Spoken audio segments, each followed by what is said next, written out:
How was the first practice, and what were some of your points of emphasis? A great first practice in my mind. The guys had great spirit, great energy, as to be expected with the first practice, but in particular with this group, I think we're really locked in.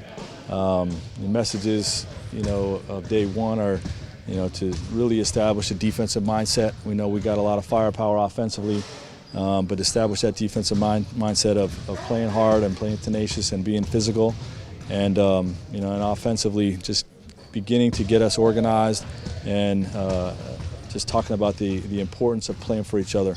That offensively we got to be a play for each other type of team and share the basketball. How do LeBron and AD look together? Really good. I think those guys are going to do some damage in this league this year. A lot of talk around the league this summer how it went from the big three model to the big two.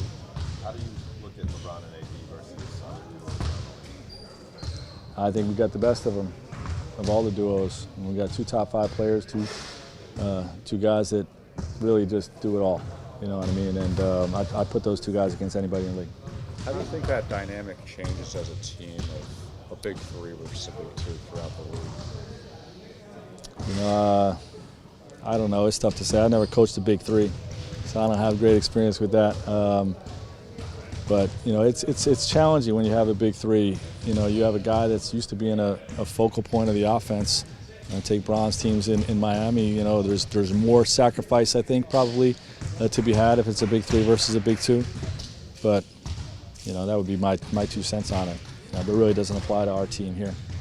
Rajon was saying yesterday that based on the number of veterans on this team, there's a lot less time needed for development. Is that kind of the early sense from what you see out there? For sure, it's a different mindset, and because we're not a young team doesn't mean that we're not going to be an attacking team. We're definitely going to be an attacking team, but a lot of the fundamental work that you do with younger players and younger teams, we should be further along than that, and we can be having more of an advanced approach. Yes.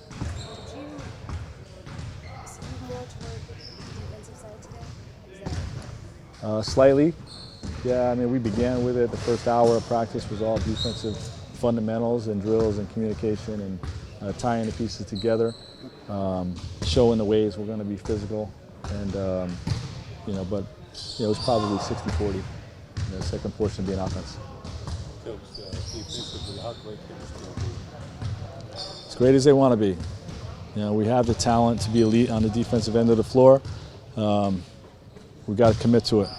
The care factor's got to be higher than anybody in the league, and we got to play harder and more physical than anybody in the league throughout the 82 games, and that will build the standard, build the habits of who we need to be going into the playoffs.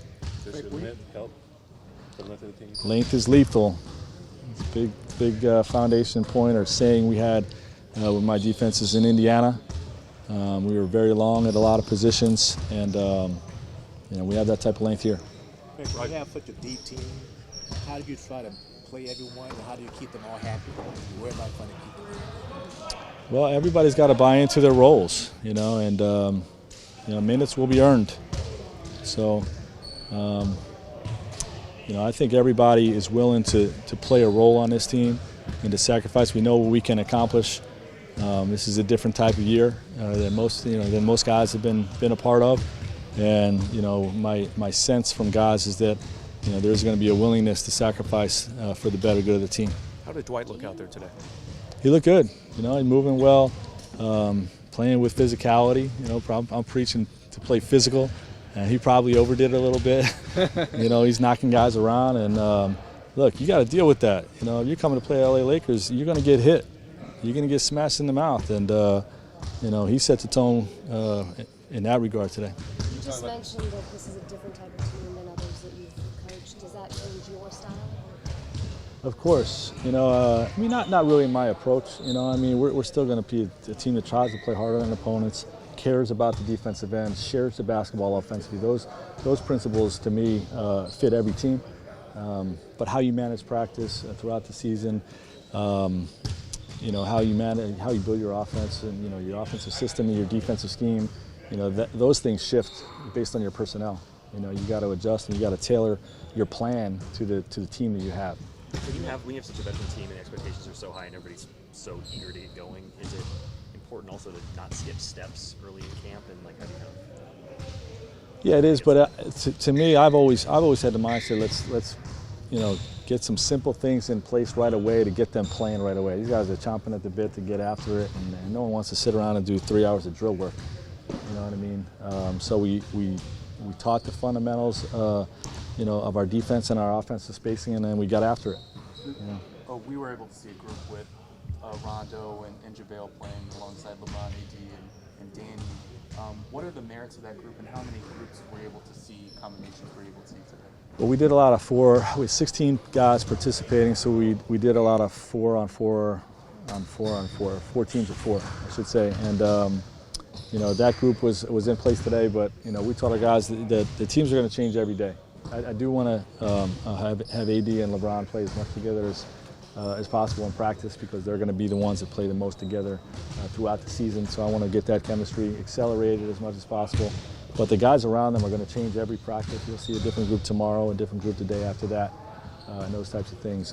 That particular lineup, I think Rajon Rondo is going to be a different player off the basketball than he's been in his career. I think Jason Kidd as a model, being a non-shooter early in his career, coming here and being a guy that became 4th or 5th all-time leading three-point makes, is a great model to be for Rajon. And he's shot 36% from the three-point line in the last 4 years. Okay, that's above average, and he's going to get clean looks. He's going to be encouraged to have a green light, and he's going to be a good off-the-ball complement to LeBron when he has the ball. Okay, and then when they're together, he's going to be playmaking and making things easier for LeBron, so he doesn't have to do it all himself, as well as AD. They already have the chemistry of having done it together in New Orleans, and there's a lot of positives with that lineup. what is the most Last 2 questions, please. You wanted the physicality. You wanted to get after it. What goes through your mind when you see LeBron and Caruso collide to go to the floor, or Dwight and AD collide to go to the floor? Are they getting up? I love guys hitting the floor. Okay, we're not playing hard enough, but we're not doing that. But obviously you don't want to see anybody get hurt. What's the most dangerous element of LeBron and AD together offensively? How well they complement each other. They're both of theirs ability to play equally as effective off the basketball as they do on the basketball. They're guys that are gonna smash the defense if you don't bring early help and double teams, and and they're both great willing passers, and both have the ability to beat you off the ball. So.